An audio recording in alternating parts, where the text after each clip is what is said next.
Salam salam la famille, toujours pas d'intro, toujours un plaisir de parler football, surtout quand Araujo ne joue pas. Et aujourd'hui les gars, on a eu des affiches incroyables. Incroyables, je sais pas quel match vous avez regardé, mais si vous avez raté Arsenal-Bayern, je pense que vous avez peut-être raté une affiche de demi-finale ou même finale de Ligue des Champions. C'était juste fou. Maintenant, depuis le début de la saison, si vous connaissez des équipes qui sont meilleures que ces deux équipes-là, dites-le moi, ceux qui ont regardé le match, dites-moi en commentaire. Est-ce que vous avez vu des équipes qui sont meilleures que ces deux équipes-là depuis le début de la saison? Parce que moi, j'en ai pas vu. En Espagne, Real, Barça, oublions. Je pense qu'on doit même revoir nos ambitions à la baisse en Espagne. On n'a pas le niveau. On l'a pas. Même s'il y a eu quadruplé de Mbappé aujourd'hui en Ligue des Champions. Croyez-moi, ça veut rien dire. Vous avez vu la défense du Real? Vous avez vu? C'est juste chaotique. Le Barça, on les a vus hier. Mais même Liverpool, Inter, les équipes là dans le top 8 qui font le malin depuis le début de la saison, Dortmund, toutes ces équipes là, Chelsea même pareil. Et j'ai même envie de dire le PSG, vu ce qu'ils ont subi face au Bayern la dernière fois. Même si bon, on peut dire que depuis le début de la saison, il n'y a pas encore le 11 titulaire. Mais n'empêche, depuis le début de la saison, pour moi, Arsenal, Bayern, il n'y a pas d'autres équipes qui sont à ce niveau-là. J'en vois pas. Maintenant, ça veut peut-être ne rien dire. Hein. Rappelez-vous la saison dernière. Qui était la meilleure équipe d'Europe à ce stade de la compétition? C'était Liverpool. Même la première partie de la saison, je pense que c'était la meilleure équipe. Et on les voyait faire une saison incroyable. Déjà en championnat, ils étaient injouables. En Ligue des Champions, je ne vous parle même pas. Mais où est-ce qu'ils finissent? Et cette saison-là, où est-ce qu'ils sont? Vous avez vu ce qu'ils ont subi aujourd'hui? Arne Slot, peut-être qu'à 4-1 face au PSV, il était déjà viré, mais il ne savait pas. Là, je vous parle, je ne sais même pas s'ils lui ont laissé faire la conférence de presse. Je ne sais pas s'il va résister à ça. Perdre autant de matchs depuis le début de la saison, les défaites face à des Chelsea, ça se comprend en fait. Tu perds contre Chelsea, même quand tu perds face à Nottingham Forest, bon, tranquille. Hein. On sait, c'est pas ça, tranquille, mais ça se comprend. C'est des équipes qui aiment fatiguer. La saison dernière déjà, Arne Slot, il perdait contre Nottingham Forest facilement, mais c'était une autre équipe. Mais tu perds contre des Brentford, tu perds contre Manchester United. Tu vas perdre là par exemple Ligue des Champions, ils perdent contre Galatasaray et là aujourd'hui ils perdent à Anfield. 2 matchs de suite en championnat et en Ligue des Champions où tu perds à Anfield. Et si c'était que le coach, j'allais dire oui, mais regardez le premier but, Van Dijk. Vous avez regardé le match pour ceux qui ont vu les buts. Van Dijk, je pense qu'il y avait corner, il saute, il met sa main. C'est des réflexes incroyables. Bref, on va parler d'Arsenal-Bayern. J'ai bien aimé ce match-là, les gars. J'aime quand les disciples de Pep et même les entraîneurs qui ne sont pas disciples de Pep, j'aime quand tactiquement ils essayent au fait de brouiller les pistes. J'en parlais déjà quand on avait Liverpool-Real Madrid. J'aime ça au fait. Et aujourd'hui, j'aime comment ces deux-là aussi, ils ont brouillé les pistes. Déjà, Arteta et compagnie qui se connaissent très bien. Compagnie était joueur quand Arteta il était adjoint de Pep Guardiola à City. Mais moi, je vois sur le papier qu'il y a Stanisic qui va démarrer à gauche, Neymar à droite. Je dis ok, comme d'hab. Face au PSG aussi, c'était pareil. Et sur le terrain, je vois qui à gauche, je vois Neymar. Je vois Stanisic à droite. Je dis wow, comment c'est possible?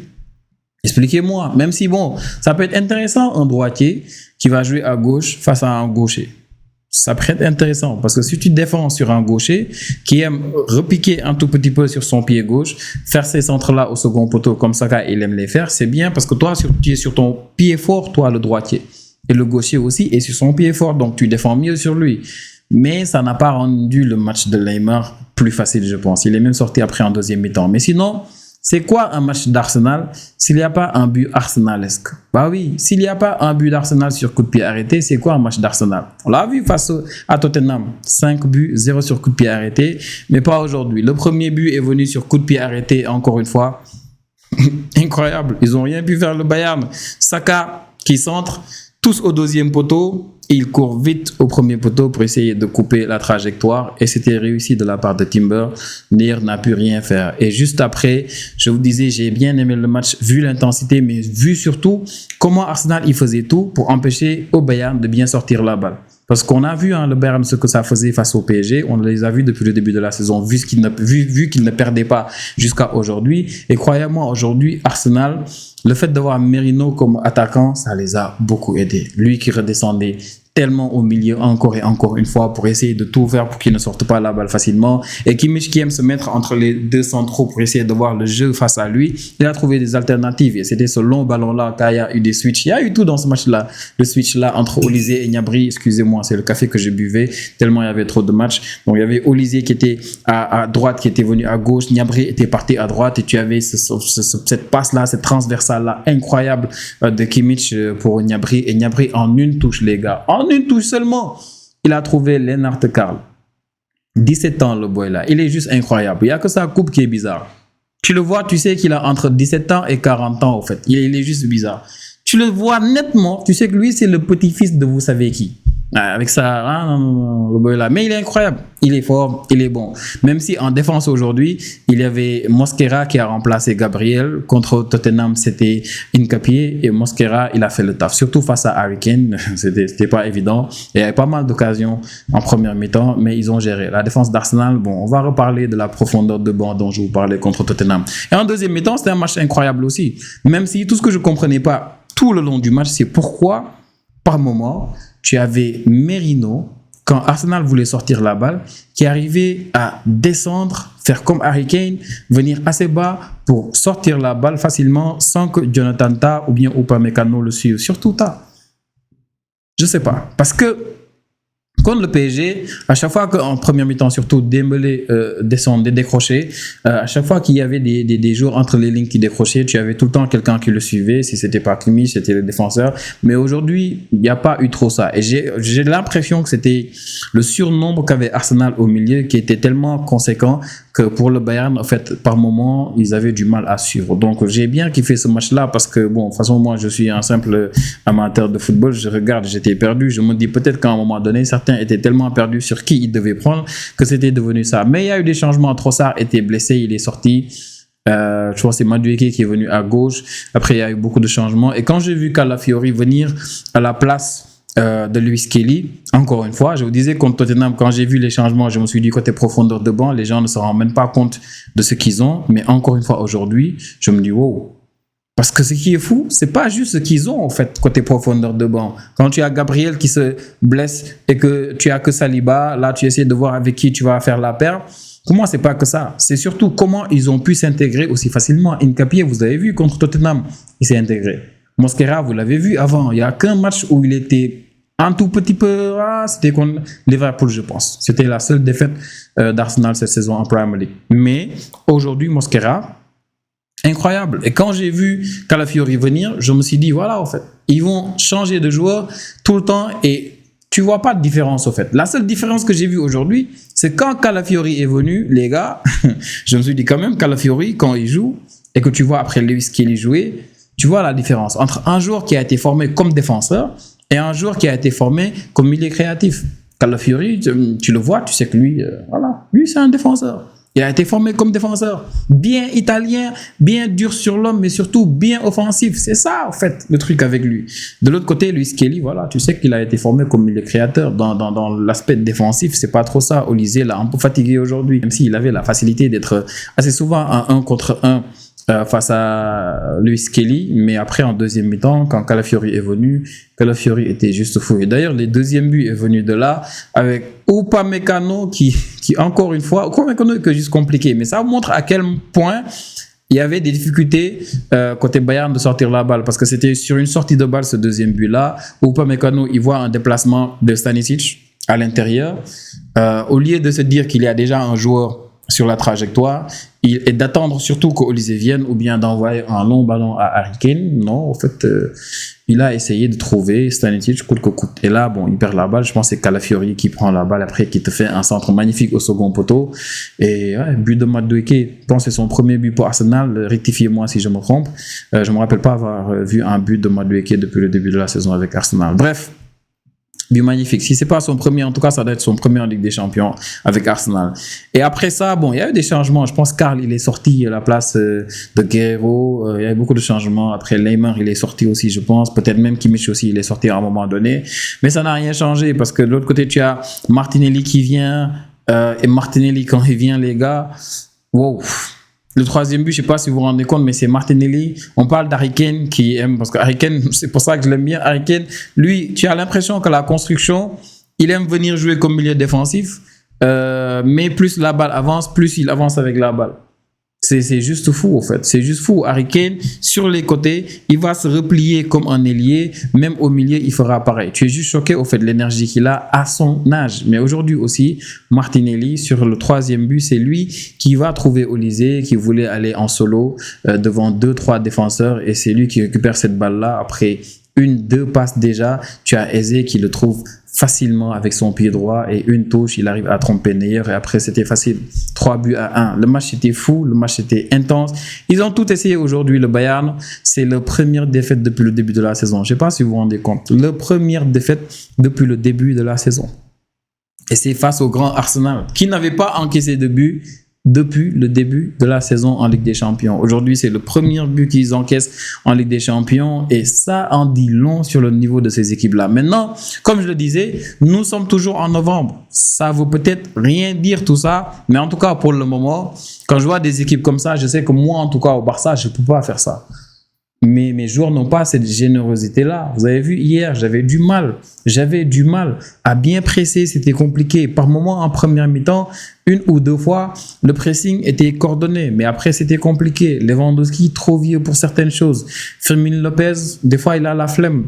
Eric Garcia, il est perdu avec son masque-là. Tout ce qu'il peut voir, c'est son vis-à-vis. Des fois, le reste, il ne voit pas trop. C'est compliqué hier, en fait. Et quand moi, personnellement, au Barça, j'ai dit que je ne peux pas, je pense qu'on ne doit même pas espérer que le Real il puisse, au fait, vraiment, face à ce genre d'organisation-là, en termes de sortie de balle, bien pressé, tout ça. Le pressing, c'est pas pour le Real, les gars. Croyez-moi, c'est pas pour le Real. Le Real, quand ils te pressent, ils font semblant de te presser, tu sors la balle 2-3 fois, après, ils sont perdus. Si vous avez l'habitude de les regarder, vous savez. Bref, c'était un match incroyable. Et pour moi, l'homme du match, c'était Declan Rice. Les gars, Declan Rice, aujourd'hui, il fait un match fascinant, incroyable au milieu. Pour moi, en partie, c'est à cause de lui que le Bayern, ils ont eu assez de mal aujourd'hui. Il était incroyable dans la récupération, dans la lecture, partout, même sur les buts. Regardez-le au fait. C'est lui tout le temps qui a ces positionnements-là. Il y a même des contres qu'il a menés où c'était incroyable. Juste qu'il n'y a pas eu beaucoup de réussite dans ces contres qu'il a menés là, mais il a bien fatigué le Bayern aujourd'hui. Il est un peu différent du Declan Rice que j'avais vu il y a 2 ans, par exemple.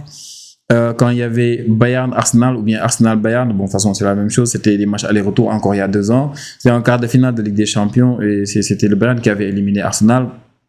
Et Declan Rice, ces périodes-là, bon, je pense que sur les 2 matchs, il avait fait un bon match, mais à l'autre match, c'était pas trop ça. Mais là, en fait, vraiment, c'était un match taille patron de Declan Rice qui, encore une fois, montre qu'au milieu, en Premier League, non, il n'y a pas meilleur que lui. Aujourd'hui, c'est un de ces matchs-là où il le montre encore une fois. Maintenant, c'est juste des phases de groupe, les gars. C'est juste des phases de groupe. Le plus important, c'est après ce qui va se passer après les barrages. C'est comment est-ce que ça va gérer les huitièmes, les quarts, les demi. On l'a vu avec le PSG la saison dernière. Ils n'étaient pas dans le top 8 et finalement. Mais quand on voit qu'il ne reste que 3 matchs, il y a 5 matchs déjà joués. Quand on voit qu'il ne reste que 3 matchs et que sur ces 3 matchs-là, Arsenal, je pense qu'il leur reste un seul match face à l'Inter.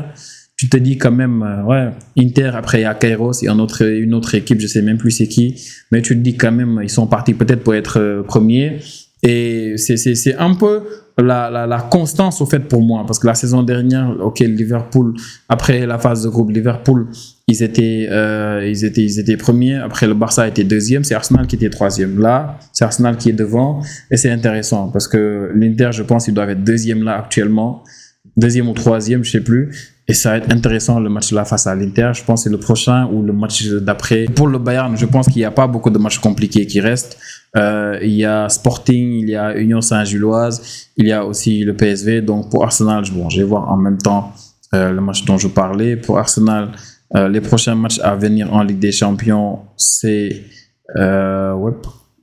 c'est Club Brugge, les Belges, l'Inter. Et après, il y a Kairat. Donc, à part le voyage, C'est pas méchant. Donc, vu les affiches qu'ils ont, ils ont tout ce qu'il faut pour aller bien s'installer confortablement à la première et à la deuxième place. Et vous savez à quel point c'est important cette saison d'être premier ou bien deuxième en Ligue des Champions. Parce que jusqu'à la fin, tu as l'avantage à domicile. Bref, c'était pas que ça, les gars. Il y avait d'autres matchs incroyables aujourd'hui. Il y avait Paris-Tottenham, 8 buts dans ce match-là au parc. Je sais pas si vous vous rendez compte.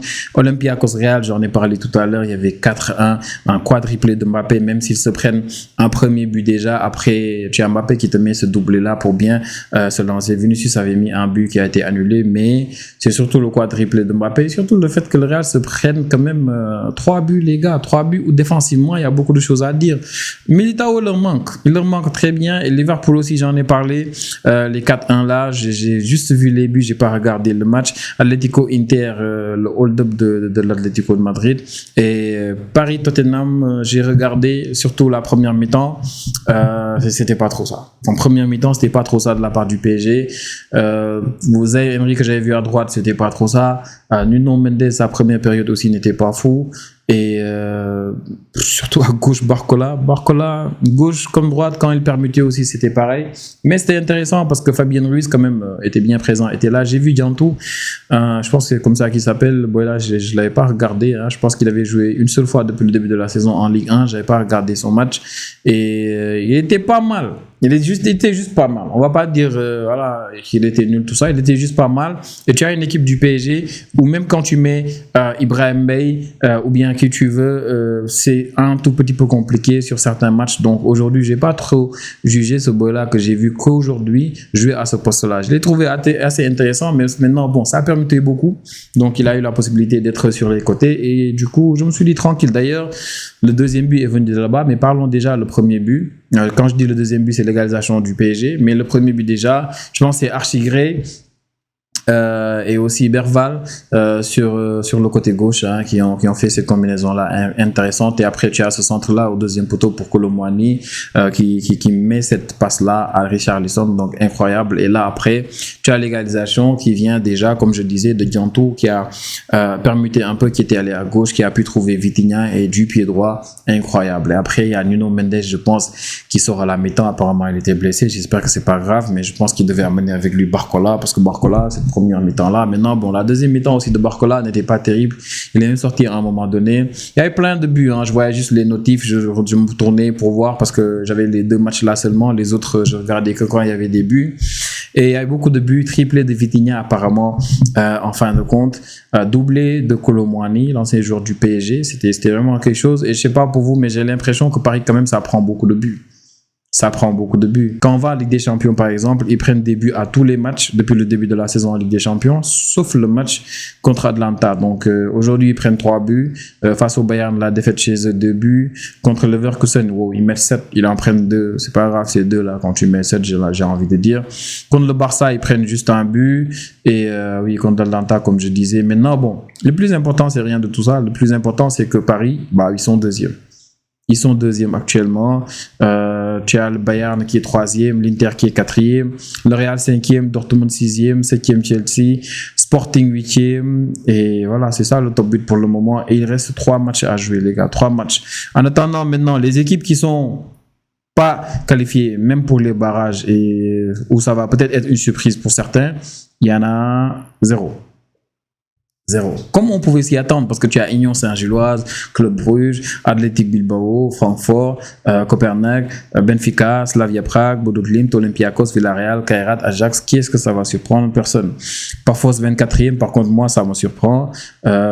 Juventus, Marseille 21e, ça me surprend pas en fait. Je pense que j'avais fait des pronostics où j'avais expliqué que Marseille pouvait facilement aller en barrage. Maintenant on verra parce que je m'attendais à des exploits, mais je m'attendais pas face à cette victoire-là contre Newcastle hier. Vraiment, je m'y attendais pas. Donc, c'est intéressant. Nous, le Barça, bon, on est là encore une fois, 18e, tranquille.